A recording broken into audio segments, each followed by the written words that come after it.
Come to daddy. You'd probably be surprised at the number of bodies one can find out in the desert. You'd probably be even more surprised at how often people play with the bodies. But I don't know. Since most of us are tweakers or disadvantaged youth doomed to repeat the mistakes of our alcoholic mothers and abusive fathers, maybe you wouldn't be surprised at all. My best friend Cameron found last winter's corpse du jour, an old man in a dilapidated trailer. A white beard matted with corpse juice hung past his bony knees, so Cameron bought him a Santa hat from the Dollar Tree and christened him Satan Claus. Satan Claus was a popular attraction among the high desert's underbelly until Gidget Gagoon blabbed to her brother, who was a deputy sheriff. This pissed Cameron off. He didn't grow up here, so he didn't understand the rules. There's always a snitch, there's always a whiner, there's always a freak, and there's always someone who fantasizes about killing you. Even if he understood, he'd never have believed that I was both a freak and the person who fantasized about killing him. I'd known Cameron since we were teenage patients at a county psychiatric facility. It was the first time in our lives either of us had security or structure. I miss it, honestly. We moved in together the second we could. For the record, we aren't lovers. We never even experimented. I couldn't separate sex from trauma and didn't particularly want to try, so I was voluntarily celibate. This enchanted Cameron because he has a Madonna/whore complex the size of Babylon. I was his pure, unsullied princess. This is why he paid half my bills, supported me emotionally, and asked nothing in return. That's not to say he didn't have sex. Cameron was a bona fide man whore. That's the only reason he wants to raves and parties. The girls. We were at just such a party the night I met Daddy. The party was in a bashed up warehouse that smelled like roadkill and alcohol. Cameron stayed glued to my side for a while, I guess to make sure no one else was souped in to fuck his Madonna off her pedestal. But it didn't last. It never does. A girl I recognized vaguely, waist-length black hair, and makeup you could scrape off with a putty knife, was eyeing him ostentatiously. I thought it was disrespectful to the untrained eye. Cameron and I were a couple, after all. Now, Cameron was drunk by this point. He gets handsy when he's drunk, even with me. So I cuddled up and wrapped myself around him. He was enjoying it. Cuddling doesn't break the Madonna pedestal. It just makes him feel special. But I messed up. We were sitting in the corner, starting to play around. He was looking at me in a way no one else ever does, bright and warm and hopeful, like I'm the most important person in the world. I could feel myself teetering on the edge of the pedestal. Then he leaned in to kiss me. I panicked. Before I knew it, I was running. I pretended I was flying, that I'd dash outside and leap into the air, taking flight among the mad whirl of constellations. I could almost see it, the warehouse shrinking as I gained altitude, the night wind cooling the sick heat inside me. For a mad moment, felt the feathers spreading from my skin, itchy and hard and growing fast. I made it outside and halted. No feathers, no flight, no night wind scraping the brokenness away. By the time Cameron found me, the night's chill had settled into my bones and I was shivering. Only when he tapped my shoulder did I realize I'd been crying. I wiped my eyes hastily and turned. The black-haired girl lingered several feet away. She had a small smile, halfway between anxious and satisfied. "Hey," Cameron slurred slightly. "Demetria and I are leaving. Will you get home okay?" "Her name's not Demetria," I said in a bored-as tone as I could muster. "It's Brittany." All at once he looked a lot less drunk. "You know her name doesn't matter, don't you?" We stared at one another for what felt like a terribly long time. He was waiting for someone and I knew it. But I couldn't give it, even if I could.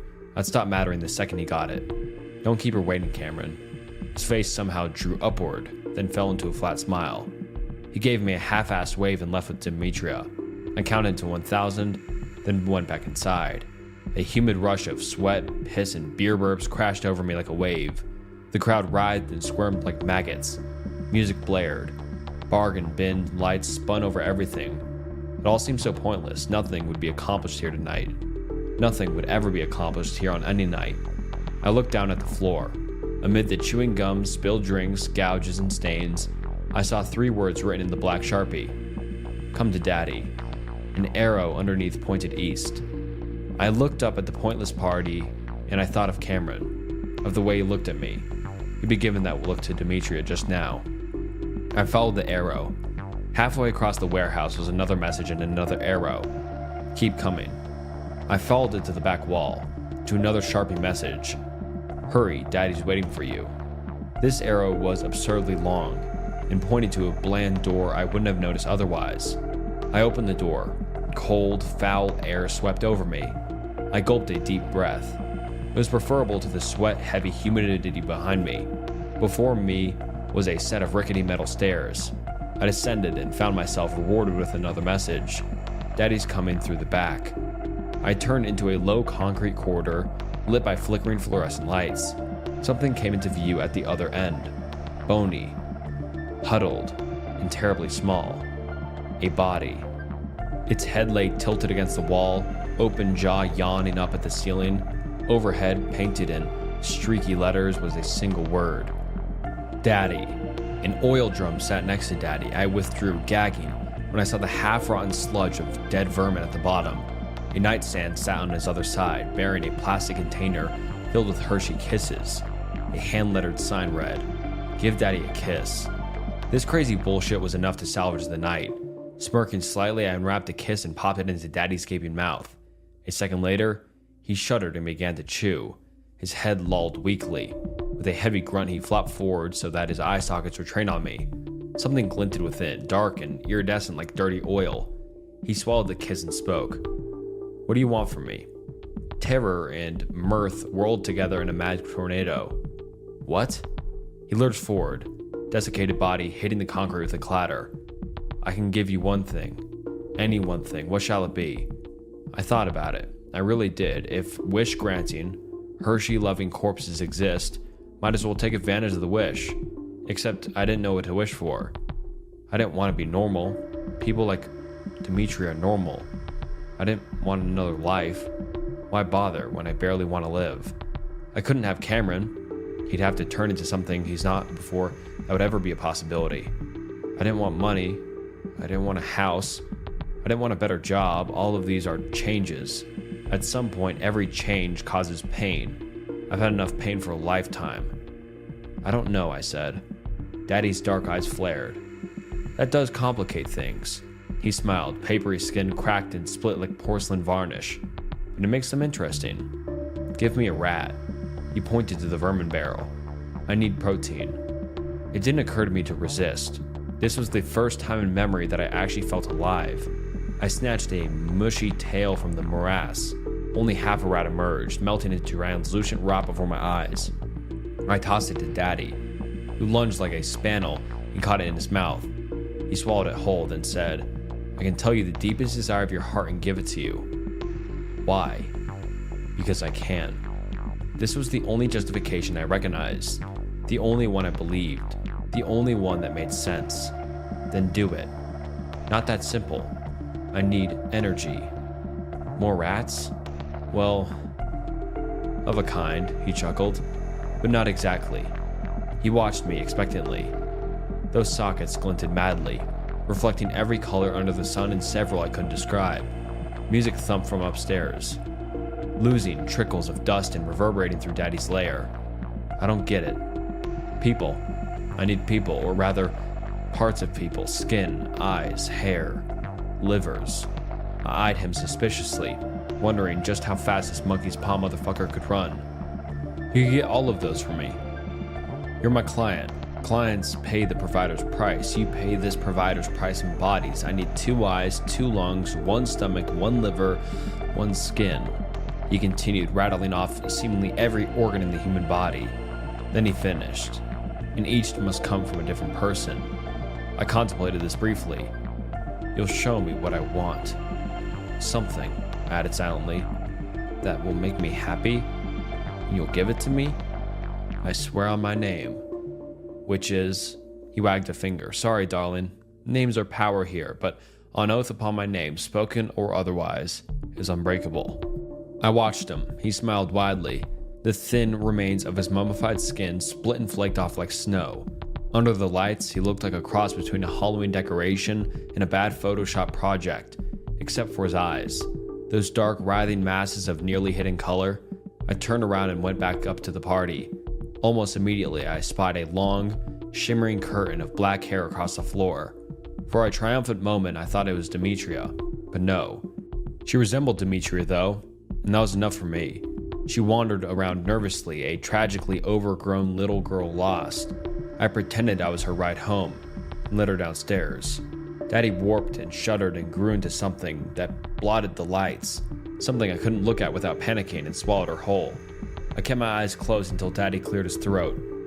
He'd grown skin, thick and fleshy, lipless. It reminded me absurdly of a squashly upholstered sofa. Dull, cracked teeth glinted in the recessed mouth. Will I have more tonight? I got Daddy a stomach, 2 eyes, and a liver before the night was done. I chose dirty, dusty men, the kind that looked as if they'd been sucked dry. Homeless tweakers, people who, for all intents and purposes, have already disappeared. I know how sick it is, but please try to understand.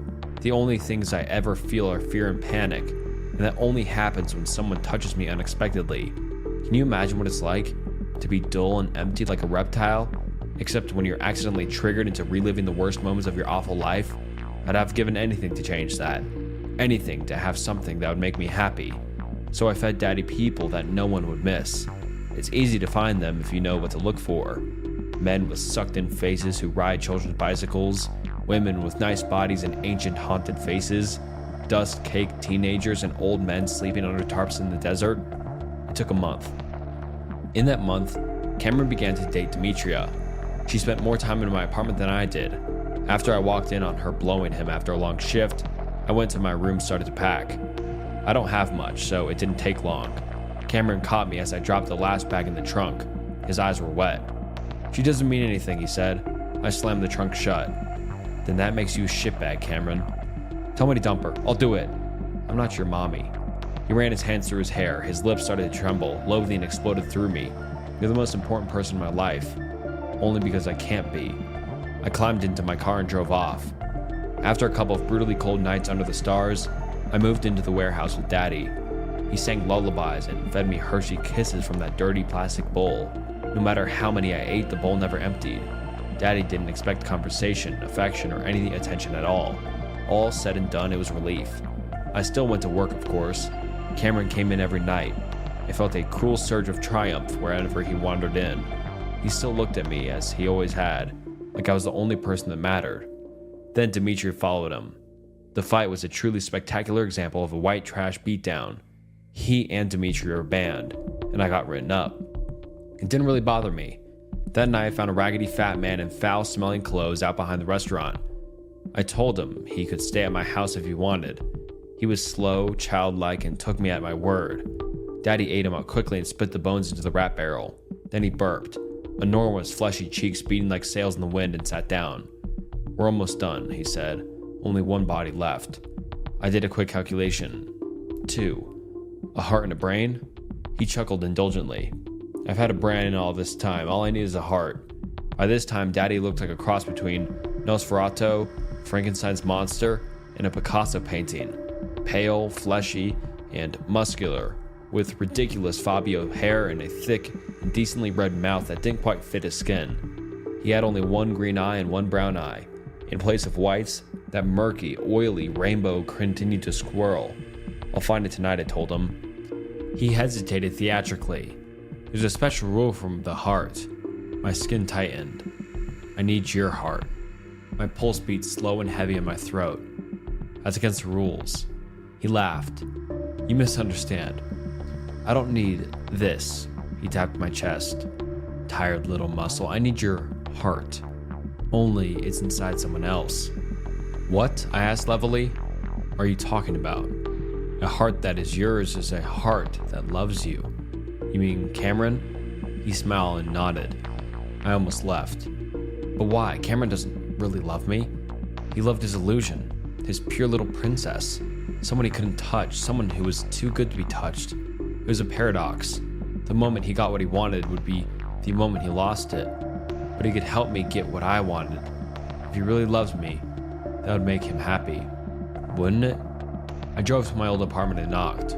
Cameron answered the door, smelling like dirty clothes and whiskey. His eyes went wide when he saw me. Then he started to cry. She's gone, he said. I'm so sorry. I've got nothing to be sorry for. I came inside, held him. He got handsy. I let him. Maybe because I was expecting it this time, or maybe because there was finally a light at the end of the tunnel. It was okay. Not enjoyable. My heart raced and I felt sick. And he was too intoxicated to do a whole lot. But he was gentle and careful. He got what he wanted. Before he could realize that he knocked his angel off his pedestal, before he could take my heart away, I talked him into a drive. The drive to the warehouse was the happiest I'd ever seen him. I led him through the warehouse, pausing every minute or two for a hug or a kiss. That was fine. It was good to make him happy. Quid pro quo. Only when he saw Daddy, hulking and grinning under the fluorescent lights, did Cameron realize that something was wrong. Daddy stood up. He looked awful, 9 feet tall and completely wrong. A hybrid of every childhood nightmare. Get back, Cameron told me. Daddy charged. Cameron shoved me towards the stairs. I felt his hand on my back, felt his pulse beating through his wrist for a fraction of a second. Then Daddy grew, bolting the lights, bones creaking and cracking as he exploded into something I couldn't comprehend. And then, like all the others before him, Cameron was gone. My heart began to pound from grief or excitement. I couldn't tell. We're done, I said. So where is it? Where is what? Daddy stretched luxuriously. What I want. I could feel my blood pressure rising. The thing I want. You mean the deepest desire of your heart? Yes. He grinned and dropped to his haunches, posing like a runner about to take off. Here it is. He took a deep breath. The stillness was excruciating, poised overhead like a crushing weight. Then Daddy opened his mouth and threw up, bloody and foul, full of shattered bones and flesh. It flooded toward me like a tide, and floating within it, a pale crown jewel, was Cameron's head. Daddy gurged up a final outpouring of viscera and settled back. There it is. My skin prickled and stung. I thought of feathers, small and hard and piercing the skin as they forced their way up. I turned and ran. I did not fly through the air, but I flew across the sand. Stars lit my way, a million eyes glazing the desert in silvery darkness. Sometime around dawn, just as gold and red bloomed across the horizon, I tripped and fell. I remember watching the sunrise. Then everything went dark. Cameron found me. When we got home, he helped me into the shower. I sat blankly as dust and dried blood swirled around the drain. After 20 minutes, he helped me out and put me to bed. I fell asleep quickly. I woke around mid-afternoon. Sun streamed through the window. Cameron slept beside me. His shirt was hiked up halfway over his back, revealing what looked like a tattoo. I lifted his shirt, half expecting to see Dimitri's embellished name, and froze. Not a name, not even a tattoo. Just 7 words written in black Sharpie. Give Daddy a little more credit, honey.